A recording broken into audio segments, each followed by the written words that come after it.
মাছের ঝোল করেছি আজকে দুপুরবেলায়, পটল আলু দিয়ে মাছের ঝোল করেছি দেখো। আর মাছের ঝোলটা দেখতেও যেমন অসাধারণ হয়েছে, খেতেও বেশ ভালো হয়েছে। আমি একটু চেখে দেখে নিয়েছি আগেই। রেসিপিটা বান্টি রান্নাঘর চ্যানেলে দেওয়া আছে, তোমরা চাইলে কিন্তু সেখান থেকে দেখে নিতে পারো। দেখে ঘরে করে অবশ্যই খাবে, খুব টেস্ট হয় রেসিপিটা। আর তার সঙ্গে করলার একটা রেসিপি করেছি, সেটাও বান্টি রান্নাঘর চ্যানেলে দিয়ে দিয়েছি। আর এই দেখো থালায় ভাতগুলো বেড়ে নিয়েছি। এটা হচ্ছে পাতুরি, করলা আলু উচ্ছে দিয়ে একটা রেসিপি, আর এটা হচ্ছে স্যালাড, তার সঙ্গে মাছের ঝোলটা। আর নিয়ে নিয়েছি লেবু আর মাছ ভাজা, গরম ভাতের সঙ্গে আজকে।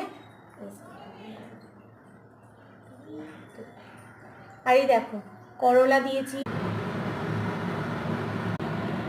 আর বন্ধুরা দেখো আবার ডাল করতে বসে গেলাম। ডালটাকে ফোড়ন দিয়ে দিলাম, উচ্ছে প্রথমে ভেজে নিলাম ধীরে দিয়ে। আর রেসিপিটা কেমন লাগলো অবশ্যই জানাবে। এইভাবে তোমরা